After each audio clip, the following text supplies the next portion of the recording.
बचे सभी 6 यात्री। तकनीकी खराबी के कारण हादसा हुआ। रुद्रप्रयाग से ये बड़ी जानकारी। बता दें आपको कि हेलीकॉप्टर की आपात लैंडिंग कराई गई न्यूज स्टेट के पास। इस लैंडिंग का एक्सक्लूसिव वीडियो भी है जिसकी तस्वीर हम आपको दिखा रहे हैं, जिसमें हेलीकॉप्टर की आपात लैंडिंग कराई गई। तो बता दें आपको कि 6 यात्री इस हेलीकॉप्टर पर सवार थे। आपात लैंडिंग हुई जिसकी वजह से एक बड़ा हादसा होते होते टल गया।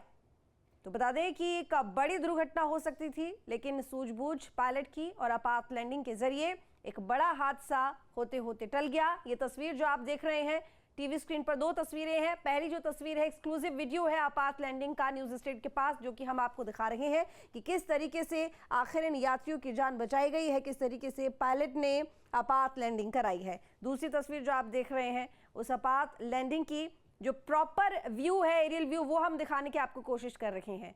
तो बता दें आपको कि आपात लैंडिंग कराई गई है हेलीकॉप्टर की। तकनीकी खामी की वजह से ये आपात लैंडिंग कराई गई है। तो बता दें कि 6 श्रद्धालु इस हेलीकॉप्टर में सवार थे और जैसे ही तकनीकी खराबी का पायलट को पता चलता है, उसके बाद ये डिसीजन लिया जाता है कि आपात लैंडिंग कराई जाएगी। और आपात लैंडिंग की वजह से एक बड़ा हादसा जो कि हो सकता था वो टाल दिया गया। क्रिस्टल कंपनी ने सीरसी से उड़ान भरी थी। उड़ान भरने के बाद उसको धाम पहुंचना, केदारनाथ धाम पहुंचना था।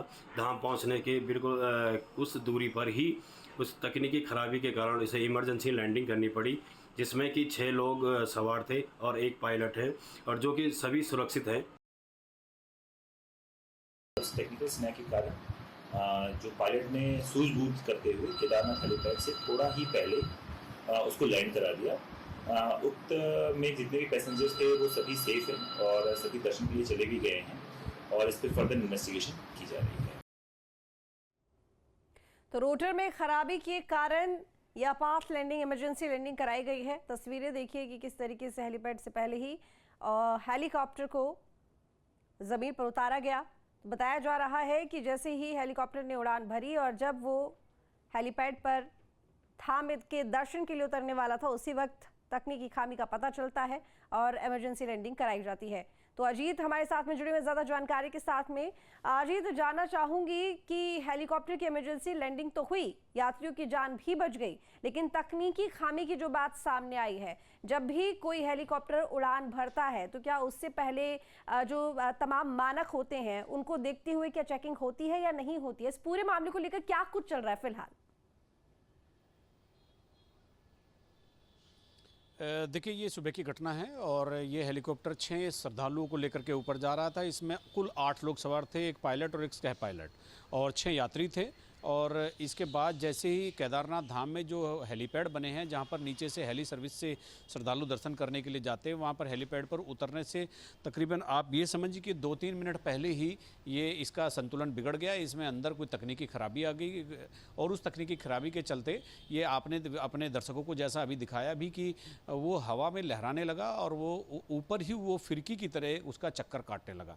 तो उस समय लगा नीचे भी श्रद्धालु, चूँकि वहाँ पर बहुत सारी संख्या, बड़ी संख्या में खड़े थे और वो डर के अफरा तफरी मच गई और इधर उधर भागे लोग। तो लेकिन किसी तरह से पायलट की सूझबूझ से वो उसका संतुलन बना और संतुलन बनने के बाद जहाँ हेलीपैड था, वो हेलीपैड पर उतरने के बजाय बगल में एक नीचे गहराई में थोड़ा सा एक छोटा सा मैदान था, वहाँ जाकर उसकी इमरजेंसी लैंडिंग की गई।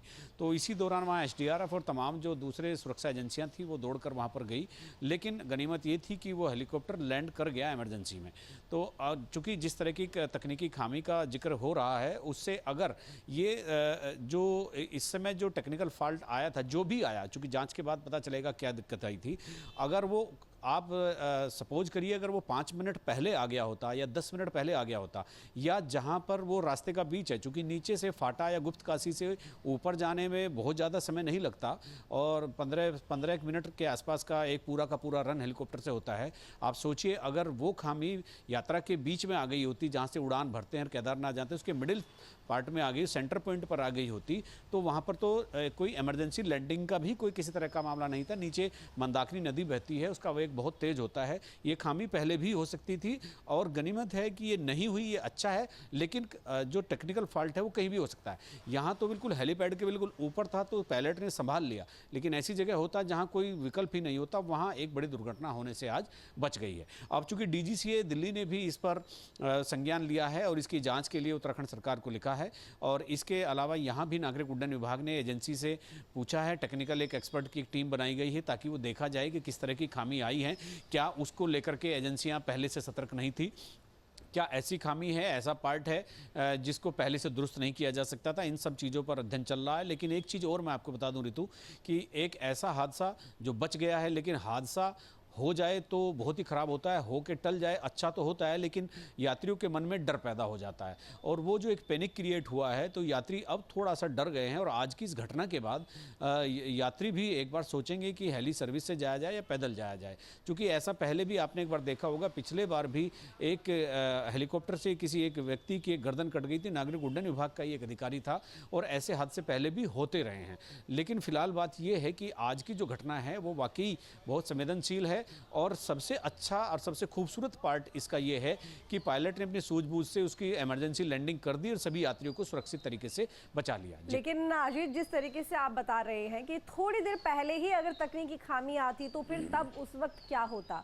अक्सर ऐसा होता है कि कोई भी फ्लाइट जैसे जब तैयार होती है उड़ान के लिए तो उससे पहले एक रूटीन टेस्ट होता है, रूटीन चेकअप होता है, रूटीन चेक होता है कि सब कुछ ठीक है या नहीं है। तो इसी तरीके से ये जो हेलीकॉप्टर है, जो कि हेली सेवा है चार धाम के लिए, क्या इसमें भी इसी तरह से रूटीन तौर पर कुछ चेक होता है या नहीं होता है? क्या इस तरह की कुछ बातें हैं? अब जाहिर है क्योंकि आम आदमी इससे सफ़र कर रहे हैं और आज की अगर हम देखें घटना को तो लोग बहुत डर गए हैं। आने वाले समय में थोड़ा सा लोग घबराएंगे, इस बात को भूलने में वक्त लगेगा, लेकिन इस बात को नजरअंदाज नहीं किया जा सकता। ऋतु, देखिए, एक इंसानी फितरत होती है, हम लोग सभी का एक जैसा सोचने समझने का होता है। इंसानी फितरत ये होती है कि जब तक कोई हादसा, कोई घटना हो ना जाए तो तब तक हम यही सोचते रहते हैं कि अरे कुछ नहीं होगा। लेकिन जब वो हादसा हो जाता है तो तमाम तरह के परीक्षण, तमाम तरह की जांचें और तमाम तरह का टेक्निकल स्टाफ सपोर्टिंग, पहले हुआ था कि नहीं हुआ था। और जब परिस्थितियाँ सामान्य रहती है, व्यक्ति सबसे ज़्यादा लापरवाही तभी करता है जब कंफर्ट जोन में होता है। तो हेली सर्विस में धीका फेल यात्रियों की तो हो रही है और शॉर्टेज लग रही है, ज़रूरत से ज़्यादा यात्रियों को पहुँचाया जा रहा है। कल भी वहाँ 32,000 श्रद्धालुओं ने केदारनाथ में दर्शन किए हैं, परसों 39,000 थी ये संख्या। इसमें कई हजार यात्री वो थे जो हेली सर्विस से ऊपर गए हैं। तो केवल कंपनियों पर एक निगरानी तंत्र ये तो जरूर रखना होगा कि उनकी कितनी सॉर्टी लगनी चाहिए और वो क्या जो टेक्निकल तौर पर फुल प्रूफ उनका सिस्टम है कि नहीं है, इस पर भी एक रैंडम चेकिंग होनी चाहिए। जी।